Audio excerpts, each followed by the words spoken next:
அன்பிற்குரிய சகோதர சகோதரிகளே, 2 நாட்களுக்கு முன்னால் கரூர் மாநகரத்தில் நடிகர் விஜய் நடத்திய அந்த ரோடு ஷோ என்ற நிகழ்ச்சியில் கலந்து கொண்ட மக்கள் நெரிசலில் சிக்கி 41 பேர் வரை மரணித்திருக்கிறார்கள்.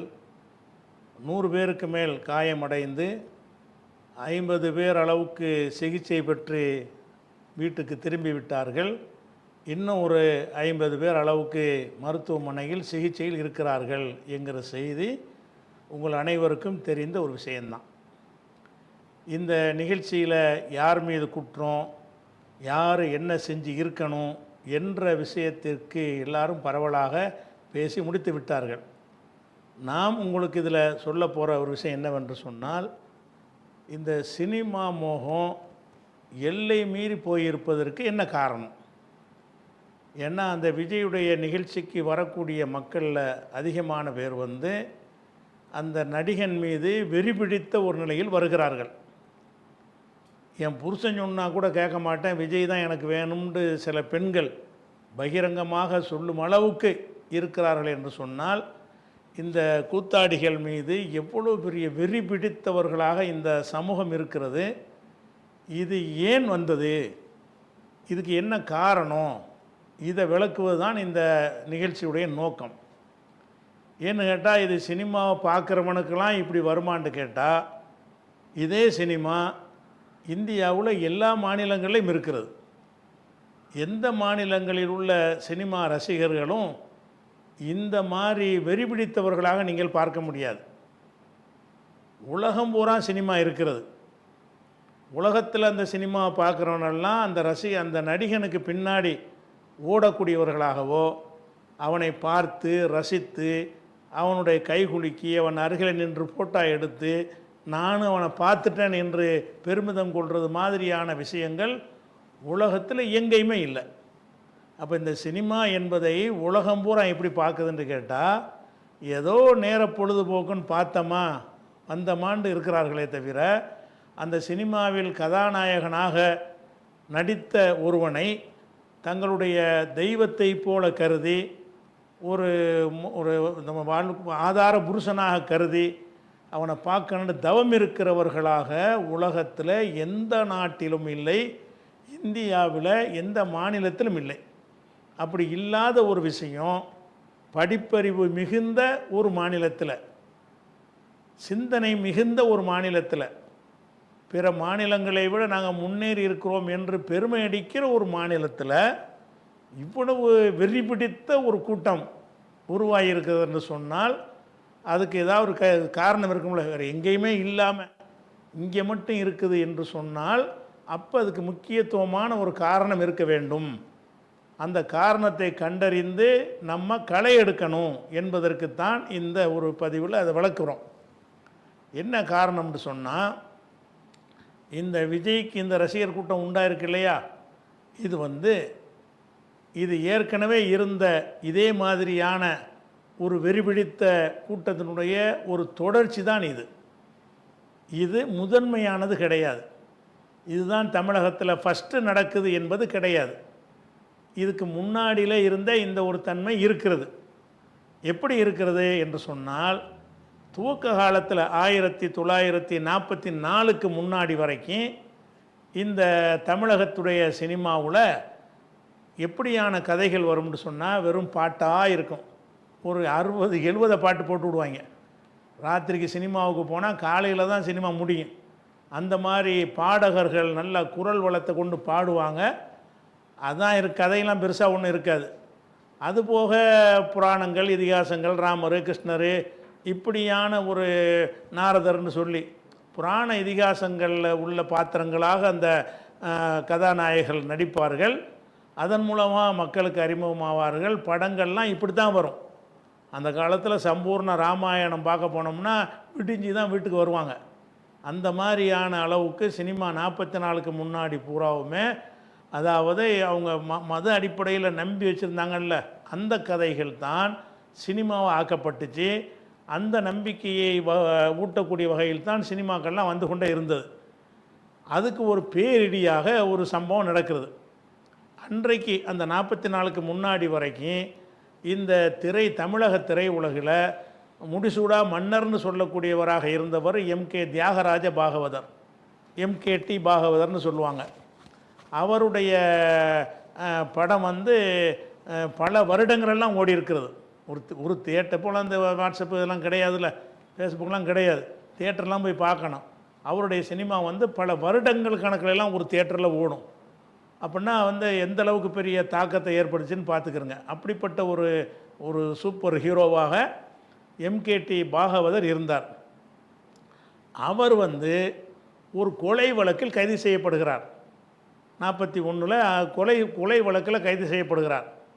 யாருடைய கொலை வழக்கு என்று சொன்னால், இந்து நேசன் என்று ஒரு பத்திரிகை நடத்தி கொண்டிருந்தவர் லட்சுமிகாந்தன் என்பவர். அந்த பத்திரிகையில் என்ன செய்வார்னு கேட்டால், சினிமா நடிகர் நடிகைகளை பற்றின விஷயங்களை எழுதுவார். சினிமா நடிகைகள் வந்து யார் யார் என்னென்ன யார்கிட்டையெல்லாம் போனார்கள், என்னென்ன செஞ்சார்கள், இந்த சினிமா நடிகரை யாரெல்லாம் ஒப்பாட்டியை வச்சுக்கிட்டு இருக்கிறாரு, இப்படியாக சினிமா நடிகர் நடிகைகளை அதாவது அந்த கலைத்துறையில் உள்ளவர்களை பற்றிய விஷயங்களை எழுதுவதற்கான பத்திரிகை தான் அந்த இந்து நேசன் என்ற பத்திரிகை. அந்த பத்திரிகையில் தியாகராஜ பாகவதரை பற்றியும் என்எஸ் கிருஷ்ணனை பற்றியும், கலைவாணர்னு சொல்கிறாங்கள நகைச்சுவை நடிகர்னு, அவரை பற்றியும் ஒரு இதே மாதிரியான ஒரு செய்தி எழுதிட்டார். அந்த இந்து நேசன் பத்திரிகையில் வந்துருச்சு. அப்போ பாகவதர் வந்து ஒரு தெய்வம் மாதிரி மக்களால் கருதப்படும் பொழுது அவரை ஒரு பெண் பித்தராக அந்த பத்திரிகையை காட்டினதில், அப்போ பாகவதர் என்ன செய்கிறார், பாகவதர் என்எஸ் கிருஷ்ணன்லாம் கோபம் அடைந்து அடியாட்களை கூலிப்படையை வைத்து லட்சுமிகாந்தனை கொலை செஞ்சார்கள் என்று வழக்கு வந்து கூலிப்படையுடைய வாக்குமூலம் எல்லாத்தையும் வைத்து இந்த கொலைக்கு காரணம் வந்து பாகவதரும் என்எஸ் கிருஷ்ணன் தான் அப்படின்னு கைது பண்ணி சிறையில் அடைக்கிறாங்க. ஒரு 3 ஆண்டு காலம் சிறையில் இருக்கிறாங்க. கீழ்கோர்ட்டில் அந்த தண்டனை உறுதி செய்யப்படுது, இவங்க தான் கொலை செஞ்சாங்கன்னு உறுதி செய்யப்படுகிறது. இருந்தாலும் மேலே வரைக்கும் போய், இங்கிலாந்து வரைக்கும் போய், வெள்ளைக்காரன் ஆட்சி தானே, அவன் வரைக்கும் முறையிட்டு அவன் அந்த வழக்கை திருப்பி விசாரிக்க சொல்லி சென்னைக்கு அனுப்பி அதை ஒரு செட்டிங் பண்ணாங்களா அல்லது என்னன்னு தெரியலை, செஞ்சு அந்த விசாரணையில் இவங்க வந்து அதில் குற்றமற்றவர்கள்னு விடுதலை ஆகுறாங்க. 4 வருஷம் ஆச்சு. 3 வருஷம் ஜெயிலில் இருந்துட்டு வெளியே வர்றாங்க. யார், எம்கேடி பாகவதரும் என்எஸ் கிருஷ்ணன் போன்றவர்கள்லாம் வெளியே அந்த அவங்க தூண்டுதல் இல்லை அப்படின்னு சொல்லி விடுதலையாகி வந்துடுறாங்க. ஆனால் விடுதலையாகி வந்தாங்கன்னு சொன்னால் இந்த 3 வருஷம் சிறையில் இருந்த காலத்தில் அந்த ட்ரெண்டே மாறிப்போச்சு. இவர் மீது ஏற்கனவே அவர் இந்து நேசன் எழுதுனதுனால ஒரு சின்ன டேமேஜு, அதை கொலை பண்ணிட்டார்ன்ற விஷயம் உறுதியாகி ஜெயிலில் போட்டவுடனே என்ன ஆகுதுன்னா மக்கள் மத்தியில் வெறுப்பாங்கள்ல, இப்படிப்பட்ட ஒரு ஆளா அப்படின்னு சொல்லி வெறுத்த பிறகு அவருடைய மார்க்கெட்லாம் சரிந்து போன நிலையில் தான் வெளியே வர்றாரு. அதுக்கப்புறம் படம்லாம் எடுத்து செல்ஃப் எடுக்கலை, ஓடலை. அப்புறம் வந்து தங்கத்தட்டில் சாப்பிட்டவர்னு சொல்லக்கூடிய பாகவதர் சோத்துக்கு இல்லாமல் செத்தாருங்கிறது அவருடைய வரலாறு. அதுக்கு நம்ம முக்கியம் இல்லை. இப்போ அந்த நேரத்தில் ஒரே புராணம் இதிகாசம் இதுதான் சினிமாவாக இருந்த நேரத்தில் இந்த வெற்றிடமாச்சு. இப்படியே சினிமா இப்படித்தான் சினிமாவுடைய ட்ரெண்டே இருக்கிறது. இவருடைய சினிமாவாக இருந்தாலும் சரி, பியு சின்னப்பாவாக இருந்தாலும் சரி, பொன்னப்ப பாகவதராக இருந்தாலும் சரி, இவங்களெல்லாம் இந்த மாதிரியான ட்ரெண்டை தான் உண்டாக்கி வச்சுருந்தாங்க. இப்போ அது இந்த பாகவதர் கைதில் இருந்து அந்த ட்ரெண்ட் அப்படி மங்கி போய் சினிமா வந்து வெற்றிடமாக இருக்கிறது. அந்த வெற்றிடத்தை நம்ம எடுத்துக்கொள்வோம் என்று சொல்லி திராவிட இயக்கத்தில் பெரியாரால் உருவாக்கப்பட்டவர்கள் இருக்காங்க இல்லையா, அந்த ஆளுக்கு என்ன செய்கிறாங்கன்னா, நம்ம அது மாதிரி சினிமா மாற்றக்கூடாது, சினிமா என்பதை நம்முடைய சீர்திருத்த பிரச்சாரத்துக்கு பயன்படுத்தக்கூடாது அப்படிங்கிற ஒரு நல்ல எண்ணத்தில் அவங்க என்ன செய்கிறாங்க, சினிமாவுக்குள்ளே நுழையிறாங்க. நுழைந்து இந்த பராசக்திலாம் வருதில்ல, கடவுள் இல்லை, இந்த மாதிரி அந்த கடவுளின் பேரில் செய்கிற விஷயங்கள், நாட்டில் நடக்கிற அநியாயங்கள், இதையெல்லாம் தட்டி கேட்குற விதமாகவும், அதே மாதிரி சங்ககாலத்து இலக்கியங்கள் இருக்கிற புராண இதிகாசத்தை கடந்து அது மாதிரி வந்து கோவலன் கண்ணகி கதை, பூம்புகார், இந்த மாதிரியான விஷயங்களையும் கொண்டதாகவும், அதே மாதிரி வந்து நாட்டில் நடக்கிற அவலங்களை எல்லாம் சுட்டி காட்டக்கூடிய வகையிலையும், சமகால வரலாறுகளை இந்த புராண இதிகாச பாத்திரங்களை தாண்டி மதுரை நாட்டு இளவரசி, அந்த இளவரசி, இந்த இளவரசி, இப்படியான ஒரு டைப்பில் நம்ம சினிமாவை கொண்டு போயிடணும், ட்ரெண்டை மாற்றணும்னு சொல்லி இவங்க இறங்குறாங்க. யார்? அண்ணாவும் அண்ணா நுழைகிறாரு, கருணாநிதி நுழைகிறாரு, எம்ஜிஆரும் இப்போ அந்த பாகவதர் படத்தில் சின்ன வேடத்தில் அசோக் குமார்லாம் சின்ன வேடத்தில் எம்ஜிஆர்லாம் நடிச்சிருக்காரு, துணை நடிகர் மாதிரி நடிச்சிருக்கிறார். அப்படிலாம் இருந்தவரெலாம் என்ன செய்கிறாங்கன்னா அந்த வெற்றிடத்தை பயன்படுத்திக்கிட்டு ஃபோர்ஸாக இதில் நுழைவோம் அப்படின்னு நுழைஞ்சு என்ன செய்கிறாங்கன்னு கேட்டால் சினிமா ட்ரெண்டை மாற்றுறாங்க. எப்படி மாற்றுறாங்கன்னு கேட்டால் ஒன்று நல்ல சீர்திருத்த கருத்துக்கள், மூட நம்பிக்கைக்கு விஞ்ஞானத்தை வளர்க்க போகிறண்டி. ஆனால் சார் என்எஸ் கிருஷ்ணன்லாம் பாட்டு படிப்பார்ல, பட்டனை தட்டி விட்டா இட்லி வரணும், சட்னி வரும், அப்படி இப்படின்னு சொல்லி வருங்க என்னென்ன விஞ்ஞானம்னு அதையெல்லாம் ஒரு பாட்டாக என்எஸ்கே எல்லாம் படிப்பார். அப்போ இப்படியான ஒரு ட்ரெண்டிங்கில் சினிமாவை கொண்டு போனோம்னா நம்ம சீர்திருத்த பிரச்சாரத்துக்கு உதவும்னு இவங்க கையில் எடுக்கிறாங்க. சினிமாவை ஆரம்பத்தில் கடுமையாக எதிர்த்து வந்த ஈவேரா அவர்கள் பெரியார் கூட என்ன செய்கிறாருன்னு கேட்டால் இந்த ட்ரெண்டு மாறின பிறகு எதிர்க்கலை. அவர் எதிர்த்ததெல்லாம் அந்த தெய்வம் புராணம் இதிகாசம் அதைத்தான் எதிர்த்தாரே தவிர நம்ம கருத்தை தானே சொல்கிறாங்க என்ற வகையில் பெருசாகவும் சப்போர்ட் பண்ணலை. ஆனால் எதிர்க்கலைங்கிற மாற்றம் இல்லாமல் அவங்களையெல்லாம் தனக்கு சீடர்களாக காட்டி கொண்டார். கருணாநிதியை, அண்ணாவை, எம்ஜிஆரை, சிவாஜியை, இவங்கெல்லாம் நம்ம ஆளுக்கு தாண்டு காட்டி கொண்டார். அப்போ அந்த மாதிரியான ஒரு அடிப்படையில் இருக்கும்போது இந்த மாதிரி சினிமா ட்ரெண்டு மாறின உடனே அவரே அதை விரும்பினார்னு சொல்லலாம். ஆனால் பகிரங்கமாக அதை சினிமா பாருங்கன்னு அவர் சொல்லாவிட்டால் கூட எம்ஜிஆருக்கு விருது கொடுத்தாரு, சிவாஜின்னு பட்டமே அவர் தான் கொடுத்தாரு. அப்போ இந்த சினிமா வச்சு அதெல்லாம் செஞ்சார். அதே மாதிரி அவர் எதை கண்டிச்சார்னு கேட்டால் எம்ஜிஆர் துர்கான்னு ஒரு படம் வந்தபோது அதில் கிருஷ்ணர் வேடத்தில் எம்ஜிஆர் நடிச்சிருப்பார். கிருஷ்ணர்னா இந்து மத கடவுள், அதை மட்டும் கண்டித்தார். நீ எப்படி கிருஷ்ணர் வேடம் நடக்கிறேன்னு.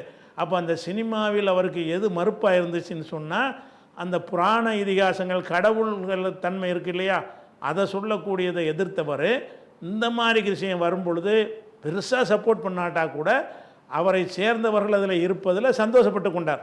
அதை கண்டிக்கலை, எதிர்க்கலை. சில சமயங்கள் அரிதாக அது சம்பந்தப்பட்ட விழாக்களையும் கலந்து கொண்டார். இப்படி இந்த திராவிட இயக்கங்கள்லாம் போய் அந்த கருத்தை சொல்வதற்கு சினிமாவை பயன்படுத்த ஆரம்பிக்கும் பொழுது தான் பெரியார்கிட்டேருந்து அண்ணா என்ன செய்கிறார், பிரிகிறார். வேறு ஒரு காரணத்தை சொல்லி, அவர் கல்யாணம் பண்ண காரணத்தை சொல்லி பிரிஞ்சாலும் உண்மையான காரணம் என்னென்னு கேட்டால் தேர்தலில் போட்டிடணுங்கிறது தான். அதில் அவருக்கு உடன்பாடு கிடையாது பெரியாருக்கு. அப்போ இவரோட இருந்தால் எலெக்ஷனில் போட்டியிட முடியாதுன்னு சொல்லிட்டு வெளியே இருந்து தேர்தலில் போட்டியிடக்கூடிய ஒரு கட்சியாக திராவிட முன்னேற்ற கழகம்னு உண்டாக்குறாங்க. அப்படி உண்டாக்கும் பொழுது இவர்கள் அந்த கலைத்துறையில் ஏற்கனவே நுழைஞ்சிட்டாங்க. சினிமா துறை பூராமல் யார் கையில் வந்துருச்சுன்னா திராவிட இயக்கத்து சிந்தனையாளர்கள் கையில் தான் அந்த கதை வசனம் யார் எடுத்தாலும் அவங்கள தான் இருப்பாங்க. ஆரூர் தாஸ் அப்படி இப்படின்னு பார்த்தீங்கன்னா எல்லாருமே என்ன செய்வாங்க, திருவாரூர் தங்கராசு இப்படி எல்லாம் சினிமாவில் எழுதுறதெல்லாம் பட்டுக்கோட்டை கல்யாண சுந்தரம், கண்ணதாசன் கூட அதில் வந்தவர் தானே. பிந்தி தானே அண்ணாட்டிருந்து பிரிஞ்சு போனார், அவரும் திராவிட இதில் வந்தவர் தான். அப்போ அந்த சினிமா துறையில் உள்ளவங்கள்லாம் வந்துக்கிட்டு இப்படியான ஆட்கள் உள்ளே இருந்ததுனால அப்போ அண்ணா என்ன செய்கிறாருன்னா கட்சி ஆரம்பிக்கிறாரா. கட்சி ஆரம்பித்த உடனே அவர் ஆட்சிக்கு வருவதற்கு ரெண்டு முக்கியமான காரணத்தை சொல்லுவாங்க. அதை விட முக்கியமான காரணத்தை தான் நான் இப்போ சொல்ல போகிறேன். ரெண்டு காரணம் என்ன சொல்லுவாங்கன்னு கேட்டால், ஒன்று அன்றைக்கு இருந்த அரிசி தட்டுப்பாடு. காங்கிரஸ் ஆட்சியில் 65, 66, 67 கட்டுமையான ஒரு அரிசி தட்டுப்பாடு. ரேஷன் கடையில் வாரத்தில் ஒரு நாளைக்கு தான் அரிசி போடுவாங்க. அந்த அரிசியை வாங்கிறதுக்காக வேண்டி ராத்திரிக்கே பாய் விரித்து ரேஷன் கடை வாசலில் போய் உட்காந்துருவாங்க. விடிய உட்காந்துருந்து ரேஷன் கடை திறந்த உடனே அந்த புழுத்து போன அரிசி கொடுப்பாங்க. அது ஒரு நாள் தான் கொடுப்பாங்க, 2 கிலோ அரிசி கொடுப்பாங்க.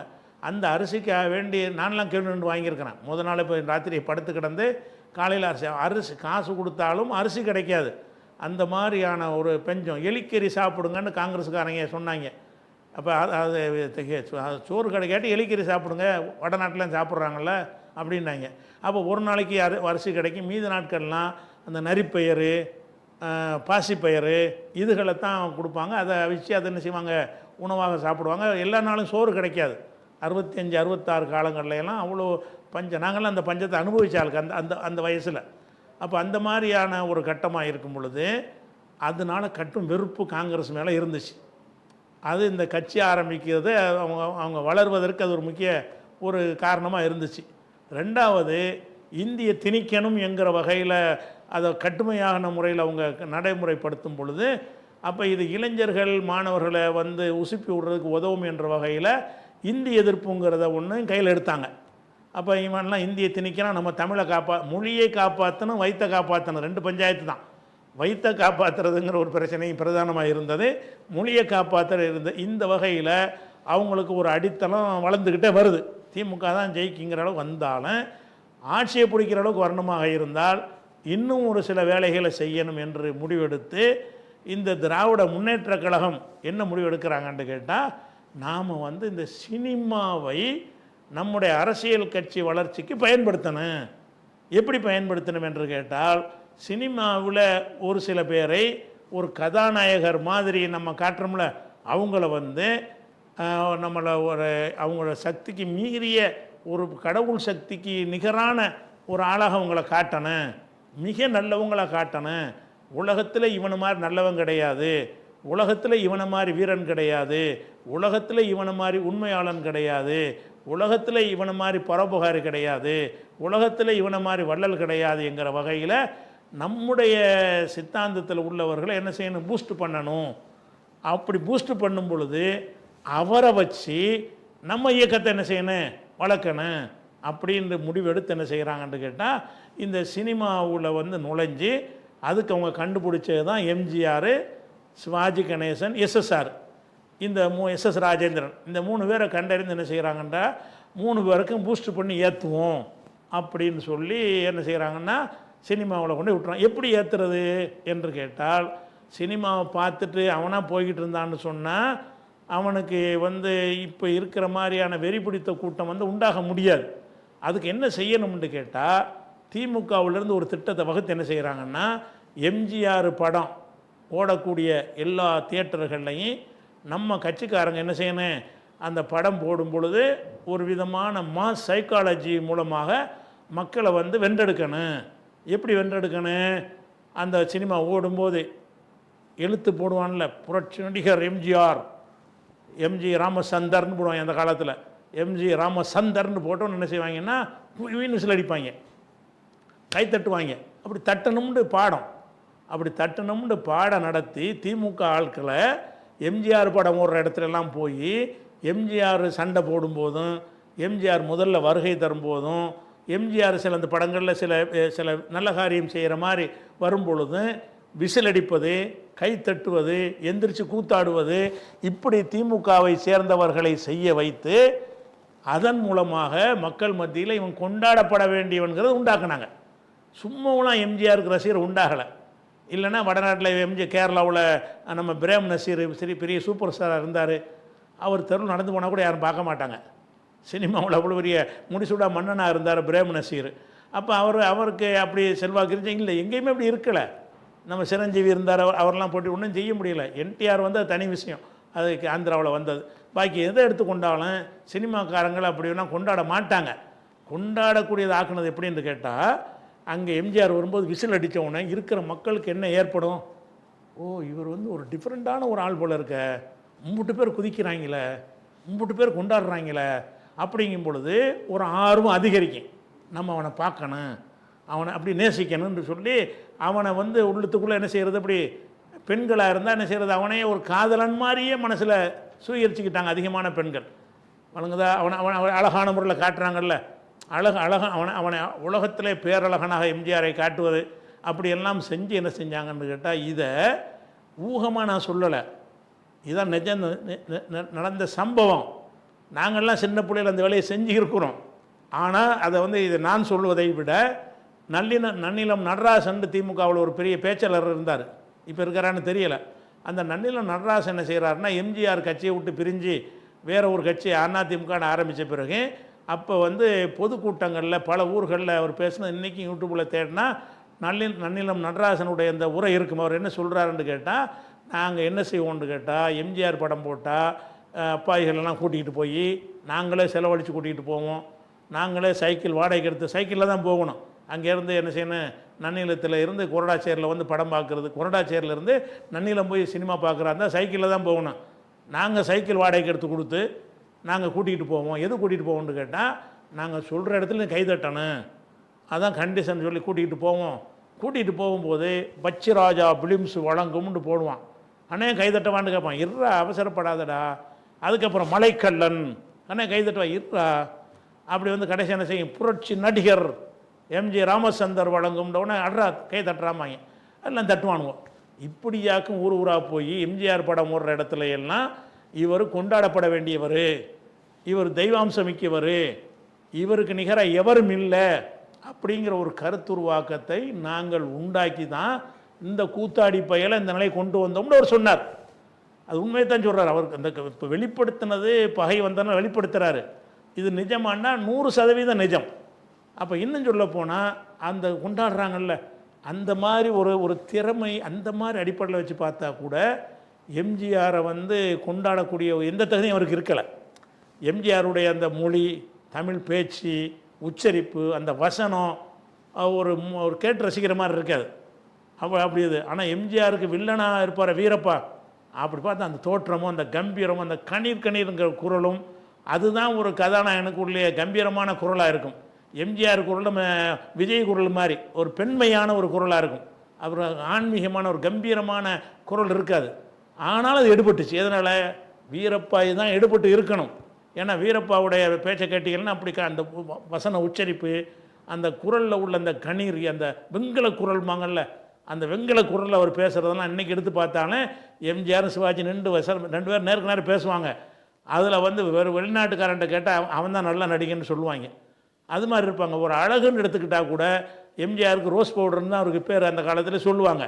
எம்ஜிஆரை விட ஒரு 10 மடங்கு அழகாக இருக்கிற ஒரு ஆளுன்னா ஜெமினி கணேசனை சொல்லலாம்.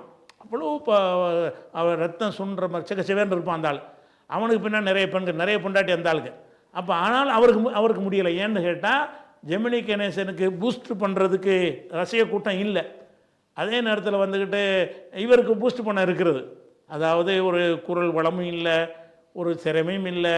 ஆனால் அழகு எடுத்துக்கிட்டாலும் அதை விட அழகானவர்கள்லாம் வீரப்பா எம்ஜிஆரோட அழகாக இருப்பார். நீங்கள் என்ன சினிமாவில் பார்த்தா கூட பிஎஸ் வீரப்பா வந்து பார்த்தீங்கன்னா எம்ஜிஆரோட நல்ல அழகான தோற்றத்தில் இருப்பார். ஆனாலும் அதையெல்லாம் தாண்டி எதனால் அவர் மக்கள்கிட்ட ஈடுபட்டார்ன்னு கேட்டால் அவர் இந்த நம்ம திராவிடத்தில் இருக்கார். அவர் என்ன நன்றி கடை, அவர் என்ன பண்ணுவார்ன்னு கேட்டால் அவருடைய படங்களில் அண்ணாவை பற்றி பேசுவார். அது மாதிரி பாட்டு வைப்பார். அவர் பேசிக்கிட்டு இருக்கும்போது பின்னாடி நல்ல பேரை வாங்க வேண்டும் பிள்ளைகளேன்னு சொல்லும்போது பின்னாடி அண்ணாவுடைய படம் ஒன்று இருக்கும். அது மாதிரி 3 எழுத்தில் என் மூச்சு இருக்குங்கிறது 3 எழுத்து திமுகவை சொல்கிறாரு. 3 எழுத்தில் என் மூச்சு இருக்கும்னா திமுக 3 எழுத்து தானே. அப்போ அதெல்லாம் வந்து அந்த திமுகவை சொல்லக்கூடிய ஒரு விஷயம். பறக்க வேண்டும் எங்கும் ஒரே சின்ன கொடி, அது பஞ்சம் இல்லை எனும் அன்னக்கொடின்னு சொல்லி இருந்திடலாம் நாட்டில் பண்ண வண்ணக்கொடின்னு படிக்கும் பொழுது திமுக கொடியை காட்டுவார்.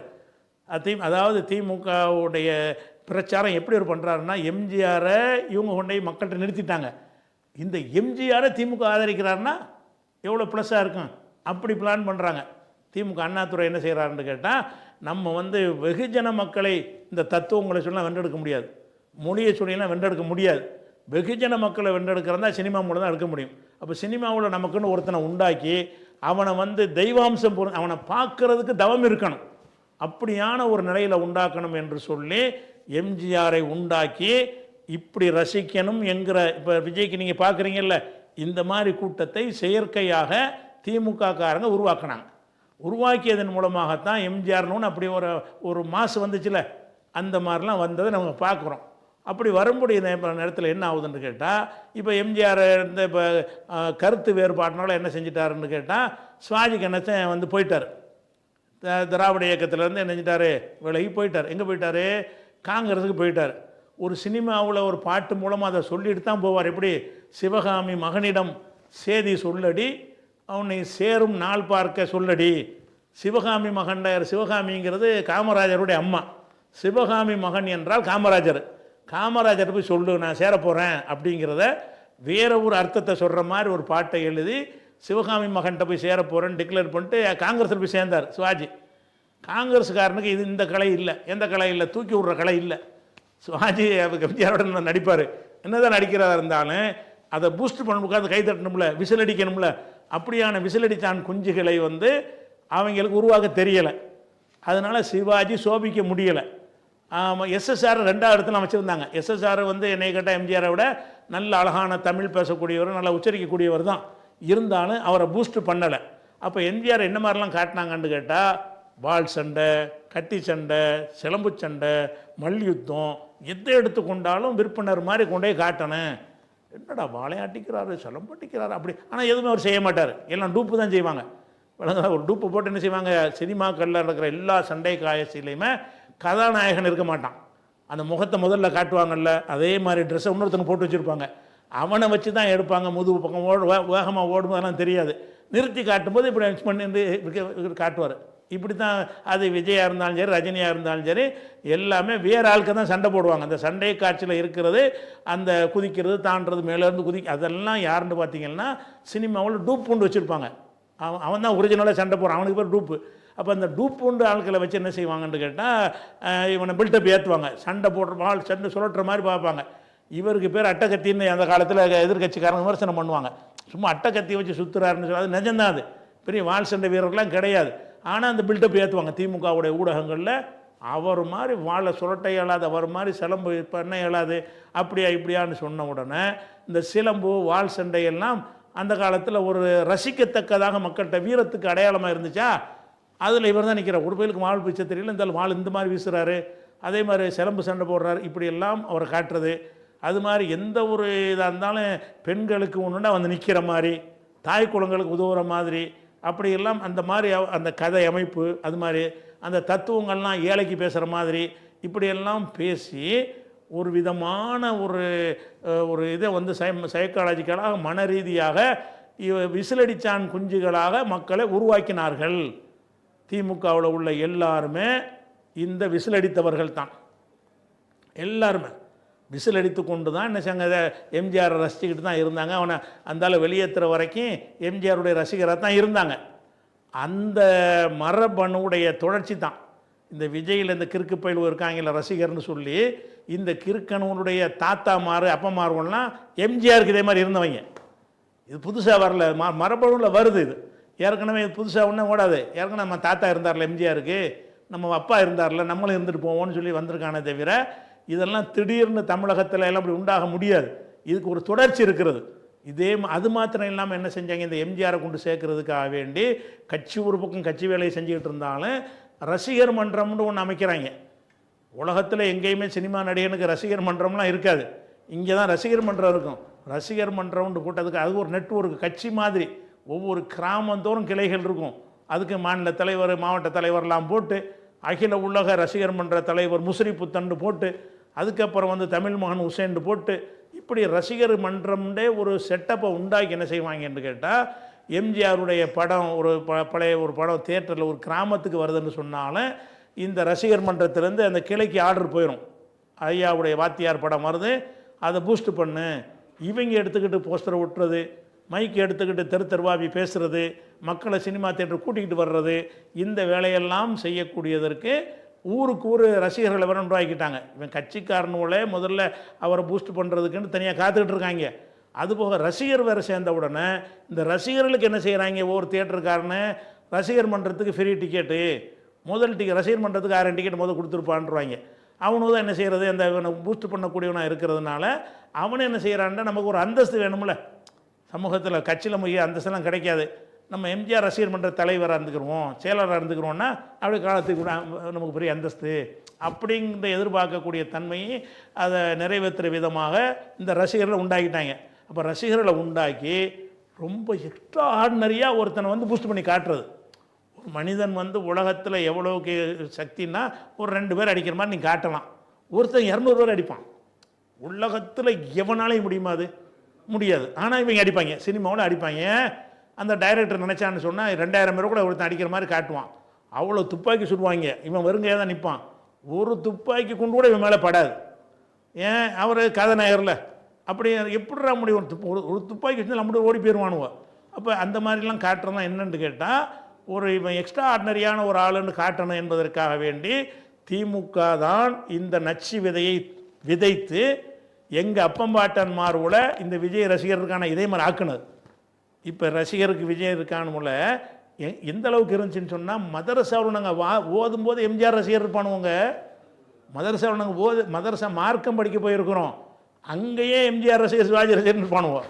அப்போ எம்ஜிஆர் அப்போ எந்த அளவுக்கு தாக்கத்தை ஏற்படுத்தியிருக்குது. இவங்க இந்த திமுகவில் நல்ல கருத்து சொல்கிறாங்கன்னு போனோம்னா நம்மளை சினிமாவுக்கு தள்ளி விட்டுருவாங்க, சினிமா ரசிகர் ஆக்கிடுவாங்க. சினிமா ரசிகர் ஆக்கிட்டோம்னு சொன்னால் அப்போ அந்த எம்ஜிஆர் என்ன செய்வார்னா, தேர்தல் எப்படி வருவார், எம்ஜிஆருடைய தேர்தல் பிரச்சாரம் அப்போ ஒன்றா அந்த 10 மணிக்கு முடிக்கணும்னா கிடையாதுங்க. தேர்தல் வந்து ஒரு 10 மணியோட முடிச்சிடணுன்னு அந்த கணக்கெல்லாம் கிடையாது. எப்போ வேணாலும் வரலாம்ங்கிறது சேஷன் வந்த பிறகு தான் அதெல்லாம் நெறிமுறைப்படுத்தி ஒழுங்குபடுத்தினார். அதுக்கு முன்னாடி வரைக்கும் எப்போ வேணாலும் வரும். எம்ஜிஆர் என்ன செய்வார்னு கேட்டால், ஒரு திங்கக்கிழமை ஒரு இடத்துல மீட்டிங் போடுறாங்கன்னு வைங்க, ஒரு திறந்த வெளியே ஏற்பாடு பண்ணி இந்த திங்கக்கிழமை சாயந்தரம் 6 மணிக்கு எம்ஜிஆர் இங்கே பேசுகிறார் அந்த ஒரு செய்தியை இந்த ரசிகர் மன்றத்துக்கார அந்த ஊரில் சொல்லிடுவான். சொன்ன உடனே எம்ஜிஆர் என்ன செய்வார்னா அங்கேருந்து என்ன செய்வார், புறப்படுவார். திங்கக்கிழமை காலையில் புறப்படுவார். ஆனால் திங்கக்கிழமை காலையில் புறப்பட்டு இந்த ஊருக்கு வந்து சேர்றதுக்கு சாயந்தரம் வந்துடும் நினச்சி கிளம்புவார்ல, வர முடியாது. அங்கங்கே ரசிகர்கள் இருந்து மறிப்பானுவோம், எல்லா ரசிகர் மட்டும் தகவல் போயிடும். அங்கங்கே இருந்து பேச சொல்லுவாங்க. அவர் அங்கெல்லாம் பேசிட்டு 3 நாள் கழிச்சுக்கு வருவாருங்க. திங்கக்கிழமை கூட்டம்ங்கிறது திங்களும் படுத்தே கிடப்பானுவோம், செவ்வாயும் படுத்தே கிடப்பானுவோம், புதன்கிழமைக்கு தான் வருவார். அங்கனுக்குள்ளே படுத்து அங்கனே மலைஜலம் கடிச்சு அங்கனே திண்டு ஆம்பளை ஹம்பளை எல்லாருமே. அப்போ இந்த மாதிரி 3 நாள் கழித்தெல்லாம் அந்த இடத்துக்கு எம்ஜிஆர் வர்றாருன்னு காத்துக்கிட்டு இருந்தாங்க. இது எப்படி இயற்கையாக வரும், உலகத்தை எவனுக்காவது வருமா? இந்த திமுக காரங்க உண்டாக்குனது. திமுக காரர்கள் வந்து திமுகவுக்கு தானே பேச வர்றாரு. அப்போ இப்படி வர்றாருங்கிறத அந்த பூஸ்ட் பண்ணி எம்ஜிஆரை பற்றி பில்டப் பண்ணி அவனை புகழ்ந்து பாட்டு கொடுத்து சிவந்தது அப்படி பண்ணி அந்த மாதிரி உள்ள இதெல்லாம் போட்டு என்ன செய்கிறது, அவர் செய்கிறது. இவர் நன்றிக்கடன் என்ன செய்வார், ஓடும் ரயிலை இடைமறித்து அதன் பாதையில் தனது தலை வைத்து உயிரையும் துரும்பாய் தான் மதித்து தமிழ் பெயரை காத்த கூட்டம் இது அப்படின்னு இவர் படிப்பார். எம்ஜிஆர் சினிமாவில் ஓடும் கருணாநிதி தலை வச்சாருக்கான தண்டவாளத்தில் எவன் தலை வைக்க முடியுமா? போராட்டம்னு தலை வைக்கிற போல அறிவிப்பாங்க, அதுக்கு முன்னாடி தூக்கிட்டு போயிடுவாங்க. இதான் நடந்த ஒரு விஷயம். இவர் என்ன தண்டவாளத்தில் தலை வச்சாராம், ஓடும் ரயில போய் இடைமறிச்சாராம் அப்படின்னு திமுக காரங்க பில்டப் பண்ணுறாங்கல்ல, அந்த பில்டப்புக்கு தகுந்த மாதிரி இவர் சினிமாவும் அதை சொன்னார். எப்படி ஒன்றா சேர்ந்துருக்கும் போது ஓடும் ரயிலை இடைமறித்து ஓடுற ரயிலை இடைமறிச்சாராம். டால்மியாபுரத்தில் ரயில் மறியல் போராட்டம்னு அறிவித்தாங்கன்னா அந்த போராட்டம் அறிவித்த உடனே அப்படி பேரையும் கைது பண்ணிடுவான், ஒரு குறிப்பிடத்தை தடுத்து நிறுத்திடுவான். அவனு கத்திட்டு போகணுமே தவிர ரயில் தண்டவாளத்தெல்லாம் போய் தலையெல்லாம் வைக்க முடியாது. நல்லா தெரியும், இன்றைக்கி நம்ம எத்தனை போராட்டம் முதல்வர் முற்றுகைங்கிறோம், வீட்டுக்கு அப்போ விடுவாங்க. முதல்வரோட முற்றுகைன்னா அங்கேருந்து 5 கிலோமீட்டருக்கு முன்னாடி விட்டு நம்மளை தடுத்து நிறுத்தி தூக்கிட்டு போயிடுவானுங்க. ஆனால் அந்த மாதிரி ஒரு போராட்டம் நடத்தினதை எம்ஜிஆர் எப்படி காட்டுறாரு, ஓடும் ரயிலை இடைமறித்து அதன் பாதையில் தனது தலை வைத்து உயிரையும் துரும்பாய் தான் மதித்து தமிழ் பெயரை காத்த கூட்டம் இது, தமிழ் பெயரை காப்பதற்காக செஞ்சேன் அப்படிங்கிறாரு. அது மாதிரி நான் செத்து பிழைச்சவன்டான் அவரையும் புகழ்ந்துக்கிறவார். எம்ஜிஆர் சுட்டாரில் எம்ஆர் ராதா அந்த பாட்டில் நான் செத்து பிழைச்சவன்டான்ற பாட்டில் நன்றி கடனா இப்படிலாம் வந்து பூஸ்ட் பண்ணுறது. ஓ கருணாநிதி அப்படி ஒரு ஆளா, அப்போ அதெல்லாம் ஓட்டா மாறும்.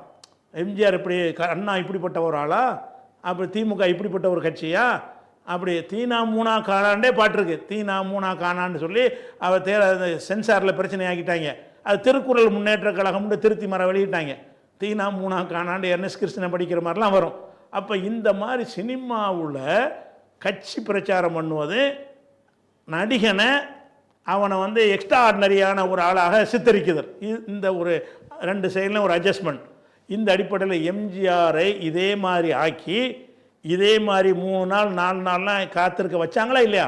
என்னமோ புதுசாக நடந்த மாதிரி பேசுகிறீங்க. இது திட்டமிட்டு உண்டாக்குனீங்க, நீங்கள் விதைச்சிங்க. அதனுடைய மரபணு வந்துக்கிட்டு இருக்கு, 3 தலைமுறையாக போச்சு. அதனுடைய மரபணு இதே மாதிரி விஜய்க்கு வர்றான்னா ஏன் வர்றான், நீங்கள் அப்படி பூஸ்ட் பண்ணீங்கன்னா ஒருத்தனை நம்புவான். அப்போ இந்த மாதிரி பூஸ்ட் பண்ணுறதுக்கு இல்லாமல் அவன் போயிட்டான். இவன் எம்ஜிஆரை விட நல்ல அழகாக இருந்தவர்கள், எம்ஜிஆரை விட நல்லா நடித்தவர்கள்லாம் இருந்தார்கள். அவர்கள் எல்லாம் சோபிக்க முடியலை. காரணம் என்ன, எம்ஜிஆருக்கு தான் ரசிகர் மன்ற கட்டமைப்பும் திமுகங்கிற கட்சியுடைய அந்த ஒரு கட்டமைப்பும் அவனை தூக்கி ஒவ்வொரு தியேட்டர்லையும் போய் நினைஞ்சாங்க, தூக்கி அவனை போஸ்ட் பண்ணாங்க. அப்படி பண்ணி எந்த அளவுக்குன்னா எம்ஜிஆர் வந்து அந்த சோடா குடிச்சிட்டு வச்சாருன்னா அந்த சோடாவை குடிக்கிறதுக்கு பொம்பளையிலும் போட்டி போடுவோம், மீதி உள்ள சோடாவை குடிக்கிறது. இதுகளெல்லாம் வந்து அப்படி அந்த மாதிரி அவர்கிட்ட போய் விழுவாங்க பெண்கள்லாம்.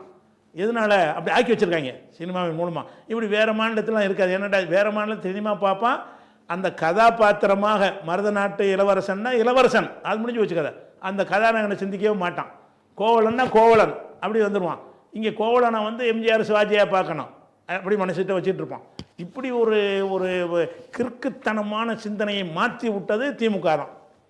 திராவிட முன்னேற்ற கழகம் தான் மக்களை வந்து சினிமாவாக பார்க்குறத விட்டுட்டு அது போக என்ன செஞ்சாங்கன்னு கேட்டால் இந்த திமுக கையில் இருக்கிற ஊடகங்களையெல்லாம் வைத்துக்கொண்டு எடுக்கிறது பூரா சினிமாவை பற்றி தான். சினிமாவை பற்றி பூஸ்ட் பண்ணுறது, சினிமாவுடைய நிகழ்ச்சி, பாட்டுக்கு பாட்டு ஆட்டுக்கு ஆட்டுன்னு எதையா போட்டு என்ன செய்கிறானுவ, சினிமா தான் வாழ்க்கைன்னு நம்மளை கொண்டாந்து நிப்பாட்டி வைத்திருக்கிறதும் இந்த திராவிட முன்னேற்ற கழகம் தான். உதயநிதிக்கு கூட ரசிகர் மன்றம் வச்சுக்கிட்டு அதுக்கு அன்பில் மகேஷ் ஒரு மந்திரி ரசிகர் மன்ற தலைவராக இருக்கார்.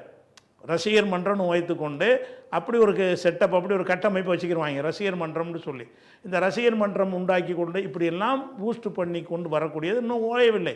இன்னும் சொல்ல போனால் இந்த சினிமாவுக்காக வேண்டி அதான் நாட்டில் வந்து மகா கெட்டது சினிமா. சினிமாவில் உள்ளவன் மாதிரி கெட்டவன் வேறு எந்த துறையிலும் இருக்க மாட்டான். சினிமாவில் உள்ள நடிகர்கள் எல்லாரும் குடிப்பானுவோம், எல்லாருமே கருப்பு பணம் வச்சுருப்பானுவோம், எவன்ட்டையும் ஒழுக்கம் நேர்மையெல்லாம் இருக்கவே இருக்காது. ஆனால் சினிமாவில் மட்டும் அந்த காட்சியில் மட்டும் இப்படி காட்டுவதன் மூலமாக நீங்கள் மதிக்கிறீங்களே தவிர அவனு உள்ள நல்லவனே கிடையாது. எந்த அளவு கிடையாதுன்னா, ரஜினிகாந்த் ஒரு மாதத்துக்கு முன்னாடி ஒரு பொது நிகழ்ச்சியில் பேசுகிறார். எப்படி அனிருத் வந்து அவர் இப்போ இருந்தார்னா வந்து பெண்கள்லாம் கூட்டமாக வந்து அவர் மேலே உழுவாங்க, அப்படிப்பட்டதாக்கும். அதில் லைட் ஆஃப் ஆகிடுச்சுன்னு சொன்னால் எல்லாருக்கும் ஜாலி, எல்லோரும் ஆணோட பெண்ணு கட்டி பிடிச்சிக்கிறோங்கிறான். ஒரு சூப்பர் ஸ்டார்னு அந்தஸ்துக்கு வந்த பிறகு கூட இந்த கேவலமான ஒரு செயலை வந்து வரவேற்கத்தக்கதுன்னு பேசுகிறானே பாருங்களேன். சந்தோஷமாக பேசுகிறாங்க. ரஜினி பேசுகிறான், இப்படி பேசுகிறான். அதாவது அனிருத்தை பார்க்குறது இளைஞராக இருக்காரா, பொம்பளை எல்லாம் வந்து உழுகுறாங்களாம். கரண்ட் போச்சுன்னு சொன்னால் பொம்பளை எல்லாம் ஒன்றாகி ஜாலியாகிடுவோம், ஜாலி தானே இது இப்படின்னு பேசுகிறான். இப்போ இவங்கள்ட்ட என்ன ஒழுக்கம், என்ன பண்பாடை பார்க்க முடியும்? இவனை நாட்டுக்கு இவங்களாம் நாட்டுக்கு நல்ல இருப்புன்னு நினைக்கிறீங்களா? அதனால் வந்து இப்போ இளையராஜா என்ன இசையமைக்கிறவன், இசைங்கிறது ஒரு டியூன் அவ்வளோதான். இதுக்கு வந்து கடவுளுங்கிறாங்க. இதுக்காக வேண்டிக்கிட்டு அரசாங்கத்தில் விழா நடத்துகிறான். நீ இன்னமும் அந்த போதையிலேருந்து மக்களை காப்பாற்ற மாதிரி தெரியலையே. சினிமாவை விட்டு வேறு வேலையை பாருங்கடா. தமிழ்நாடு எங்கேயோ முன்னேறிக்கிட்டு போயிட்டு இருக்கிறது. அதை பூரா மேலே ஒரு ஜான் போனால் ஒரு மூலம் கீழே இறங்குற மாதிரி உள்ளதாக இருக்குது. ஒரு ஜான் மேலே போகிறாங்க, ஒரு மூலம் இழுத்து விட்றாங்க சினிமாவின் மூலமாக. நம்முடைய தராதரம் எல்லாத்தையும் கீழே இறக்குறது எதுன்னு கேட்டால் அந்த சினிமா தான். எதுக்கு இளையராஜாக்கு நீ விழா நடத்துகிறவன்? யார் அவன்? அவன் ஒரு இசையமைக்கிறவன். காசுக்காக வேண்டி ஹார்மோனியை பட்டி தட்டி இசையமைக்கிறான். அந்த ஒரு திறமை. அதனால என்ன நாட்டுக்கு என்ன? அதனால் வறுமை போயிடுமா, பஞ்சம் தீர்ந்துருமா, அரசியல் மாற்றம் ஏற்படுமா? நம்ம காதுக்கு ஒரு ஏமாத்திர தண்ணி அடித்தா எப்படி ஒரு போதை வருதோ, காதுக்கு உள்ள போதை அது. மதுபானம் அருந்துவது மூளைக்கு அது ஒரு வகையான போதை. சாப்பிட்டுல அது ஒரு போதை வருது. இது காதுக்கு உள்ள போதை என்னது? காதை ஏமாத்துற மாதிரி சில டியூன்களை போட்டு அப்படியே தப்பான கருத்தை கூட நல்லது மாதிரி ஆக்கி விடுவாங்க. இதை செய்யக்கூடிய ஒரு கூத்தாடி கூட்டத்தில் ஒருத்தவன். அதை மூணு தமிழாம், இசைத்தமிழ் 3 தமிழ் இருக்கான், முத்தமிழாம். ஒன்று இயல்பான தமிழ், இயல் இசை கூத்துங்கிறாங்க. இயல்னா சாதாரண தமிழ், இசைன்னா அந்த பாட்டில் உள்ள தமிழ். 3வது கூத்து, நாடகம், அப்படி இதெல்லாம் தமிழுங்கிறாங்க. இது எப்படி தமிழாகும்? அப்போ தமிழுக்கு 3 வடிவம் ஆக்கி இதெல்லாம் செஞ்ச திமுக காரன் தான். அண்ணாவிலேருந்து கருணாநிதியிலேருந்து அந்த துறையில் உள்ள அம்புட்டு பேருமே இந்த வேலையை செஞ்சார்கள். அப்போ நம்ம என்ன கேட்குறோம்னு கேட்டால், இவன் இப்படி இருக்கிறான்னு நீங்கள் வியப்படைகிறீங்களே, இது வந்து இடையில் வந்து உங்களுக்கு அந்த இது தொடர்ச்சி விட்டதுனால ஆச்சரியப்படுறீங்க. எங்களுக்கெல்லாம் ஆச்சரியம் கிடையாது. கொஞ்சம் மூத்த ஆட்களுக்கெல்லாம் என்ன இருக்காது ஆச்சரியப்பண்ணால், நாங்கள் இதே மாதிரி பார்த்துருக்குறோம். இதை விட ஜாஸ்தியாக எம்ஜிஆருக்கு பார்த்துருக்குறோம். ஏன்னாட்டா அப்படி பூஸ்ட் பண்ணுனா நம்ம கூட கிறுக்கு பயிலும் சினிமாவை பார்க்க மாட்டான், கிறுக்கு பயில் இருக்காங்க. அப்போ இவர் விஜய் என்ன பண்ணுறான்? இருந்தாலும் இவன் மகா கிரிமினல், லேசுப்பட்ட ஆள் கிடையாது. அவனை வந்து புஷி ஆனந்து ஆதவ அர்ஜுனா இயக்குறாங்கிறாங்க, அதெல்லாம் பொய். இவன் தான் எல்லாத்தையும் இயக்கிட்டு இருக்கான். இவன் எப்படிப்பட்ட ஒரு ஆள்னு கேட்டால், என்னை வந்து ஒரு கடவுள் நிலையில் திமுக காரனுக்கு எம்ஜிஆருக்கு திமுகக்காரன் எம்ஜிஆரை தூக்கி விட்டு போயிட்டாங்க. எனக்கு அப்படியான ஒரு செட்டப்லாம் இல்லை.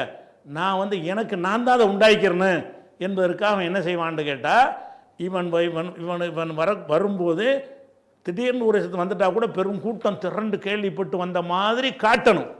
அந்த வேலையை நிறைய செய்வான். சினிமா பிடிப்புக்காக வேண்டி கேரளாவுக்கு எங்கேயோ ஊட்டிக்கு எங்கேயோ போகிறான், மதுரை விமான நிலையத்தில் இறங்குறான். மதுரை விமான நிலையத்துக்கு நீ போனது இங்கே சினிமா எடுக்க தானே போனேன், நீ பாட்டுக்கு இறங்கி இப்படி போயிட்டு இருக்க வேண்டியது தானே. அங்கேருந்து எல்லாம் போயிடுற தகவல், விஜய் வர்றாரு, சினிமாவுக்காக வர்றாரு, மதுரை விமானத்தில் இறங்குறாரு, எல்லா ஊர்லேயும் திரண்டு வாங்க. இந்த ரசிகர் மன்ற கட்டமைப்பை வைத்துக்கொண்டு எல்லா கிளையில் உள்ள ரசிகர்களுக்கும் தகவல் போயிடும். அப்போ அங்கங்கே இருந்து 5000 பேர் ஓடியான்ட்டான் எங்கள் விமான நிலையத்துக்கு.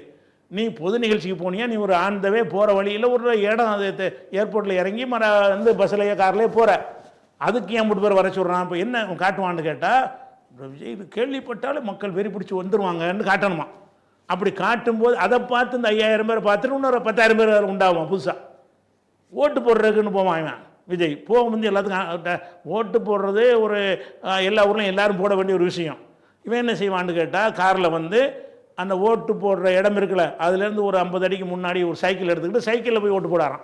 சைக்கிளில் போய் ஓட்டு போட போகிறான். அப்படி சைக்கிளில் ஓட்டு போட போகும்போது இவனோட 5000 பேர் வர்றாங்க. எப்படி வருவான்? ஓட்டு போடுறக்கு நீ போகிற பூத்தில் நீ போட போகிறேன்னா அங்கனக்குள்ளே உள்ள தெருவில் உள்ள வந்தால் பரவாயில்லைங்களாம். இதுலேருந்து திருச்சியிலேருந்து மதுரையிலேருந்து வந்து நிற்பானுவோம். எங்கே இவன் ஓட்டு போட இது எப்படி வருவான்? தன்னாலே வருவான். அப்போ தனக்காக நீ உண்டாக்குவான் இவன். விஜயுடைய தன்மை என்னன்னு கேட்டால், நம்மளை வந்து ஒரு டைப்பை எம்ஜிஆரை எப்படி திமுக கொண்டு போணுச்சோ அந்த மாதிரி நம்மளை ஒரு பிம்பத்தை கட்டமைக்கணும். நான் வந்து ஒரு தனிப்பட்ட ஒரு ஆள், என்னை பார்க்கறதுக்கு நீங்கள் தவம் இருக்கணும், மக்கள் அலையணும், மோதுவாங்க, அப்படிப்பட்ட ஒரு ஆளாக்கும். இப்படி தான் உண்டாக்குறது கருத்துக்கள் எல்லாம். இவனுடைய சிந்தனையை வைத்து அல்லது இவனுடைய அழகை வைத்து அதை வச்சா உண்டானுச்சு. ஒரு இளவும் கிடையாது. விளங்குதா? நிறைய பேர் சொல்கிறாங்க விக்க எடுத்துட்டா வழுக்க ஆலயம் பார்க்க நல்லா இருக்க மாட்டாருங்கிறாங்க. அந்த மாதிரி சொல்லக்கூடிய ஒரு ஆள் தான். அப்படிப்பட்ட ஒரு ஆளாக இருக்கும் பொழுது அவருக்கு பின்னாடி வர்றாங்கன்னா எதனால் வர்றாங்க? எப்படி எம்ஜிஆரை விட அழகு படைத்தவர்கள் அறிவு படைத்தவர்கள்லாம் இருந்தும் கூட பூஸ்ட் பண்ணுறதுனால எம்ஜிஆர் மேலே வந்தாரோ அதே மாதிரி தான் விஜய்க்கு பூஸ்ட் பண்ணுறதுக்கு அவரே பண்ணி கொள்கிறார். வாங்குகிற காசில் பெரும்பகுதி அதுக்கு செலவழிக்கிறார். அப்போ என்ன செய்கிறாருங்கிற ஓட்டு போட போகும்போது பார்த்தீங்கன்னா அதில் ஒரு 5000 பேர் பின்னாடி வருவான் ஓட்டு போடுறதுக்கு. விஜய் ஓட்டு போட வர்றாங்க, பின்னாடி ஓன்னு தேடிட்டு வரான் அலையிறது. அதே மாதிரி இவர் ஒரு பவுன்சரோடு போயிட்டுருப்பார். அந்த வீடியோ கூட போட்டிருந்தாங்க. அவருடைய பாதுகாவலரோடு போயிட்டு இருக்கும்போது சொல்லிட்டு இறங்குவாரான். எப்படி நான் இப்போ இறங்குறேன், நினைத்து எல்லாம் வருவாங்க, கிட்ட நெருங்கணுன்னு வண்டி எடுத்துருங்க அப்படின்னு சொல்லிவிட்டு இறங்கினார். அதனால நான் ராஜினாமா பண்ணேன்னு சொல்லி பவுன்சராக இருந்தவன் அந்த வீடியோ போட்டு வெளியிட்டிருந்தான். எப்படி இவர் போகிறார், அவனுடைய பாதுகாவலர் 2 பேரும் 4 பேரோட போகிறார். போயிட்டு அவங்கள்ட்ட சொல்கிறாரு, இந்த இடத்துல நான் இறங்கணும், என்னை பார்த்து கூட்டமாக வருவாங்க, கிட்ட வந்தோன்னு வண்டி எடுத்துகிட்டு ஓடிடு, வண்டியில் நான் ஏறிக்கிறேன் அப்படின்னா அவர் பார்க்க முடியாத தொலைவில் உள்ள ஒரு ஆளுன்னு காட்டணுமா. இப்படி செஞ்சவன் அப்படின்னு சொல்லிட்டு அவனுக்கு அதே மாதிரி வந்து செய்வான்னு கேட்டால், இப்போ நோன்பு திறக்கிற நிகழ்ச்சின்னு பண்ணான். நோன்பு திறக்கிற நிகழ்ச்சின்னா நோன்புங்கிறது சாப்பாடு கொடுக்குறது தானே. எத்தனை பேருக்கு சாப்பாடு, எத்தனை பேருக்கு அந்த இடம் கொள்ளும், இதெல்லாம் உனக்கு தெரியத்தானே செய்யும். அப்போ 1000 பேருக்கு அதுக்கு ஏற்பாடு பண்ணிடுன்னா 20,000 பேருக்கு அழைப்பாங்க. 20,000 பேருக்கு நோட்டீஸ் அழைப்பு கொடுத்துட்றது. சாப்பாடு ஏற்பாடு 1000 பேருக்கு தான் பண்ணியிருப்பாங்க. உட்கார்ற இடம் 1000 பேருக்கு தான் இருக்கும். அப்போ மீதி 19,000 பேர் என்ன செய்வான்? தெருவில் நிற்பான். அப்போ என்ன நியூஸ் எப்படி வரும்? எப்படி 20,000 பேர் பாரு, நோன்பு ரெக்கார்டு வச்சார், கூப்பிடவே இல்லை, எல்லாம் மோதுறாங்க வந்து அப்படின்னு சொல்லிட்டு என்ன செய்கிறான்? 50 பேர் வெளியே நிற்பான்.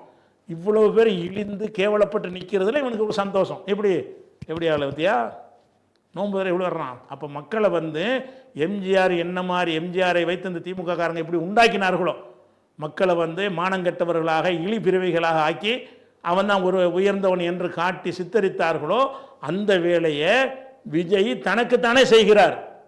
அந்த அந்த அந்த நோன்பு திறக்கிற நிகழ்ச்சியில் பார்த்தீங்கன்னு சொன்னால் எல்லாம் தெருவில் நிற்பாங்க. பொம்பளை எல்லாம் நிற்கிது, எங்களை நாங்கள் கூப்பிட்டு தானே வந்தோம், ஏன் அழைப்பு கொடுத்தியேன்னு கேட்பாங்க. அவன் வேணும்னு தானே செய்கிறான். நிறைஞ்சு வெளியே வழிஞ்சா தானே கூட்டம்னு காட்ட முடியும். ஒரு பத்திரிக்கை வெளியிடுறாங்க, ஒரு நூல் வெளியிடுறாங்க, அம்பேத்கர் நூல்னு சொல்லி ஒரு நூல் வெளியிடுறாங்க. அந்த நூல் இந்த ஆதவர்ஜனா தான் அந்த நிகழ்ச்சி ஏற்பாடு பண்ணுறாரு. அதுக்கு வந்து அந்த ஒரு பத்திரிகையிலேருந்து அந்த நிகழ்ச்சி நடத்துகிறாங்க. இவங்க ரகசியமாக கள்ளத்தனமாக அழைப்பு கொடுத்து தெருவில் பூரா பெரிய கூட்டத்தை கூட்டிட்டானுவோம். உள்ளூர் அரங்கத்தில் பத்திரிக்கை வெளியிட்டால் கூட மக்களை பார்த்தீங்களா விஜயை பார்க்குறதுக்கு, அப்படி தன்னால் வருவானா?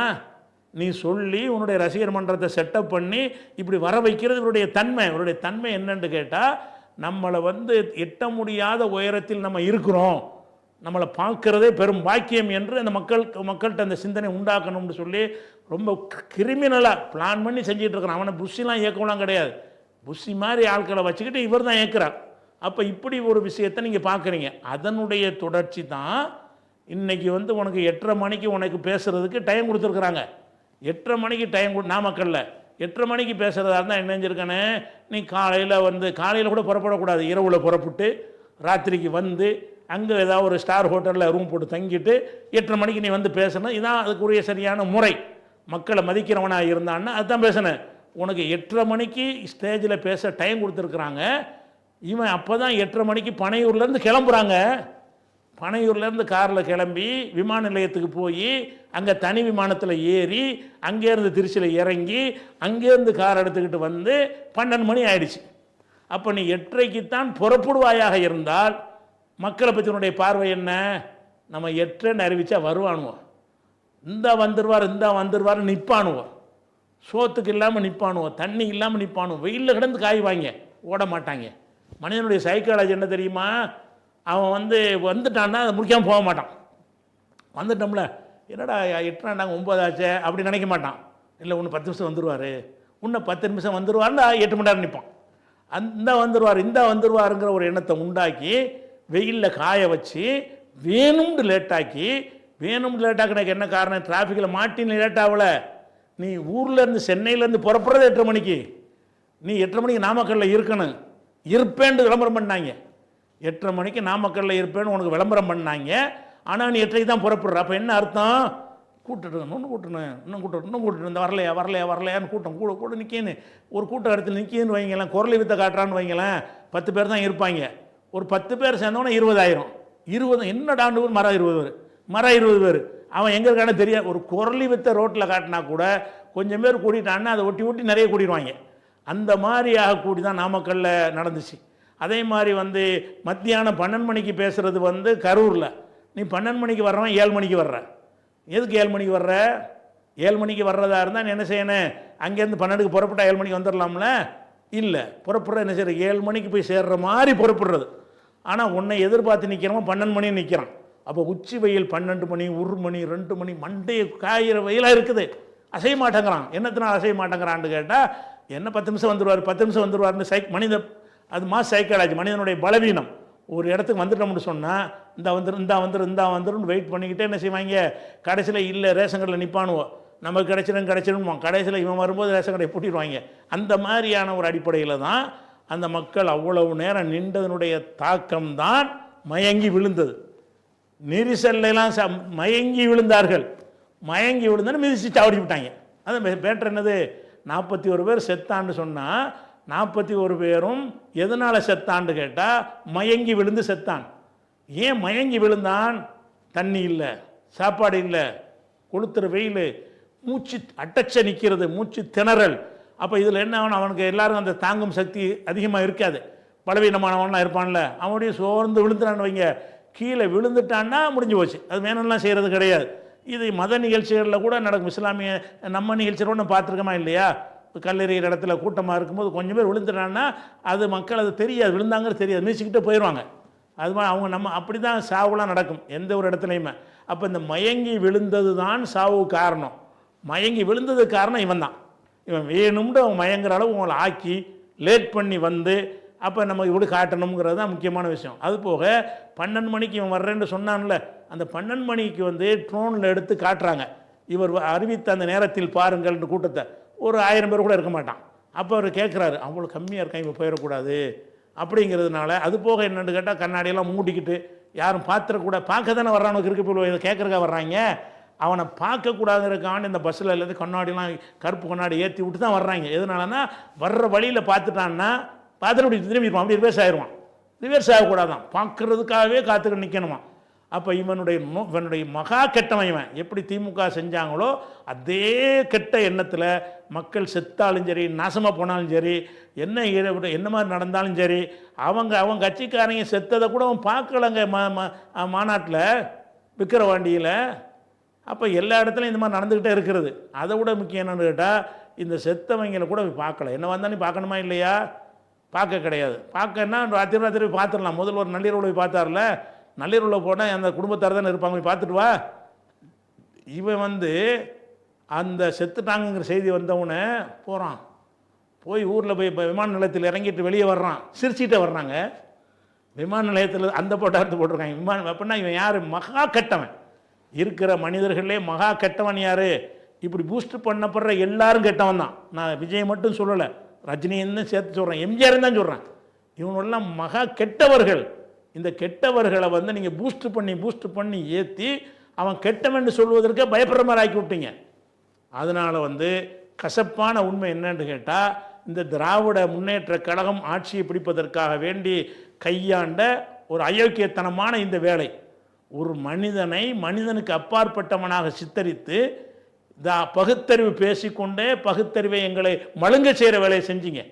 பேசுனது பகுத்தறிவு, நாட்டு மக்களை எல்லாம் பகுத்தறிவை மழுங்க செஞ்சு ஒரு கூத்தாடிக்கு பின்னாடி போய் அலையணும்னு ஆக்கி வச்சிங்களே, அதனுடைய தொடர்ச்சி தான் இது. இதை வழங்கிக்கிட்டால் பிரச்சனை, இதுதான் பிரச்சனையே. அதனால் இந்த இப்போ அடிப்படை விஷயம் வந்து இது மாறாது. எப்போ மாறும்னு கேட்டால் இந்த சினிமாவிலேருந்து ஒதுங்கணும், சினிமா வெறுக்கணும். சினிமாவில் உள்ள எல்லாரும் கருப்பு பணம் தான், எல்லாரும் குடிக்காரன், எல்லாரும் வந்து ஒழுக்கம் கெட்டவங்க, எவனும் நல்லவன் கிடையாது. நீங்கள் சினிமாவில் பூஸ்ட் பண்ணி ஒரு தயாரிப்பாளரும் ஒரு பணம் போடுறவனும் டைரக்டர் நினச்சா இப்படி வேணாலும் காட்டுவான். அதை வச்சு நீங்கள் ஏமாந்து போகிறீங்களே தவிர இந்த சினிமாவில் போனீங்கன்னா மூழ்கிற முஸ்லீமுக்கு நான் சொல்கிறேன், முஸ்லீமில் இருந்துக்கிட்டு யூடியூப் நடத்துகிறான், அவங்க சினிமாக்களுக்கு விமர்சனம் பண்ணுறான். ஆஹா, அந்த இடத்துல ரஜினி ஒரு வசனம் பேசினார் பாருங்கிறான். ரஜினி எங்கடா பேசினார்? அவன் எழுதி கொடுத்ததை வாயாசிச்சிருக்கான், என்ன ரஜினி பேசினார்? அப்போ இப்படியெல்லாம் சொல்லி கொண்டு சினிமாவை பூஸ்ட் பண்ணுறது, சினிமா விமர்சனம் பண்ணுறது, சினிமாவை பார்க்க தூண்டுவது, எதுக்கு இந்த முசீபத்து பக்கம் போகிறீங்க? இதில் வந்து அப்படி உங்களை என்ன மாதிரி உங்களை அப்படி ஆக்குது இந்த சினிமா. ஒரு போய் பார்த்துட்டீங்கன்னா அப்படியே ஒரு மெய் மறந்து போய் உங்களை ஒரு டைப் ஆக்கி உங்களுடைய மூளையெல்லாம் மழுங்க செஞ்சு முட்டாப்பையில் அவங்கள ஆக்கி களிமண் இருக்கிறவனை ஆக்கி என்ன செய்கிறான்? அவனை தெய்வமாக உங்களுடைய மனசில் உட்கார வச்சிடறானா இல்லையா? சினிமா வெறுங்க, நஞ்சு மாதிரி வெறுங்க, சினிமா சம்மந்தப்பட்ட அனைத்தையும் வெறுங்க. சினிமாங்கிறத உள்ளவனால் 10 ஒரு வெள்ளம் புயல் வரும்போது இவனை ஏதாவது செஞ்சுருக்கானுங்களா? வெள்ளம் வந்துச்சு, அந்த வெள்ளத்துக்காக வேண்டி ரஜினிகாந்த் மண்டபமெல்லாம் திறந்து விட்டதா பொய்யா புழுவுனான்.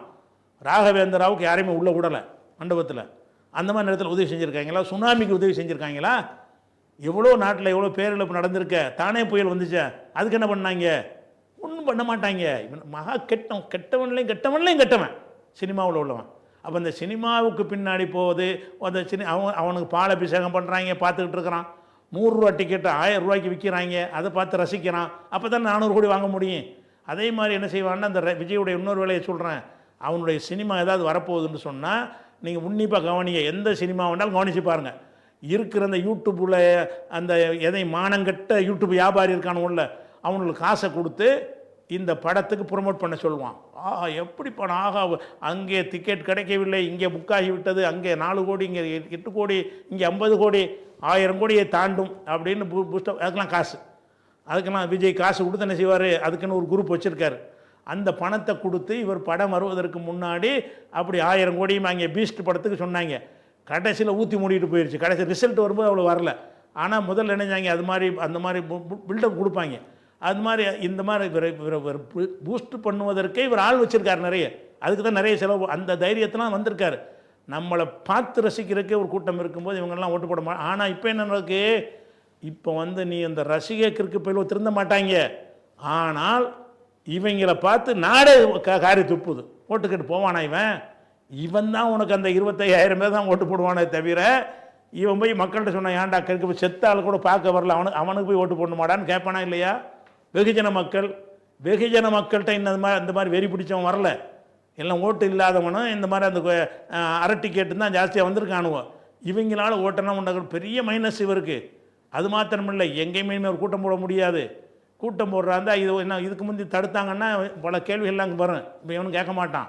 கோர்ட்டுக்கு போவாங்க, கோர்ட்டுக்கு போக முடியாது, கோர்ட்டை கரெக்டாக செஞ்சீங்கன்றவாங்க. இவன் இந்த ரோடு ஷோவோ இதான் கடைசி முடிஞ்சு போச்சு, இனிமேல் எங்கேயும் நடத்த முடியாது, அது மாதிரி அடிச்சுட்டாங்க. இந்த கேப்பில் தான் சீமா என்ன பண்ணுறாரு? இவனை முடக்கிடுவாங்க, நம்ம அந்த இடத்துக்கு போயிடுவோம், அவருக்கு பெரிய ஆபத்து விஜய் தானே. அதனால் என்ன செய்கிறான்னா, இப்போ விஜய்க்கு தம்பிக்கு நான் சப்போர்ட் பண்ண வர்றேன்னுக்கிட்ட அவன் ஒரு ட்ராமா போடுறான். வழங்குதான் இல்லை நடிகர்லாம் இப்போ சினிமாவில் இருந்தவங்க தானே. இந்த சினிமாவிலேருந்து வர்றவனை எவனையும் நம்பாதீங்க. சினிமாண்டாலேயே அதை வந்து வெறுக்கத்தக்க ஒன்று, நம்மளை ஏமாத்துறது தான் சினிமா. ஏமாற்றி உங்களை ஓட்டு பொறுக்கிறதுக்குன்றே தான் அந்த சினிமாவில் இவங்க நுழைஞ்சாங்க. இதை நீங்கள் ஞாபகத்தில் வச்சுக்கிறங்க. இதுதான் உங்களுக்கு சொல்ல வேண்டிய ஒரு செய்தி. அதனால் வந்து இந்த விஜய் இப்படி விஜய்க்காக இந்த வெறி பிடித்த கூட்டம் இருப்பது வந்து ஆச்சரியப்படத்தக்கது அல்ல. இது வந்து ஒரு தொடர்ச்சி. இந்த சினிமா ரசிகர்னு இருக்கிற வரைக்கும் இது இருக்கும். சினிமா மோகத்திலிருந்து நம்ம விடுபடுவோம். சினிமாவை வெறுக்கத்தக்க ஒரு ஊடகமாக கருதுவோம். சினிமா பார்க்குறதே விட்டு ஒழிப்போன்னு இருந்தீங்க என்று சொன்னால் இது இருக்காது. இப்போ கேவலம் எல்லாம் வடநாட்டுக்காரெலாம் காரி துப்புறான். என்னடா படித்தோம் அப்படிங்கிற, இத்தனை மெடிக்கல் காலேஜுங்கிற, இத்தனை அதுங்கிற, இப்போ என்னடா இவ்வளோ கேவலமாக இருக்கிறீங்கன்னு காரி துப்புறான். இதை பார்த்துப்பட்டு இது போய் செத்து ஒரு நடிகனை பார்க்க போய் சாவுறீங்களடா, என்னடா நீங்கள் படித்தீங்க, என்னடா உங்களுடைய கல்வித்தரன்னு காரி துப்புறான். எல்லாத்துக்கும் காரணம் என்ன? இந்த சினிமாவுடைய மோகம்தான். அதனால் சினிமாவில் இருந்த சினிமா பார்க்க மாட்டேன்னு நீங்கள் முடிவெடுத்து மட்டும் பாருங்கள், நாடே வேறு மாதிரி போயிடும். இதை சொல்லி முடித்துக் கொள்கிறேன். அஸ்ஸலாமு அலைக்கும்.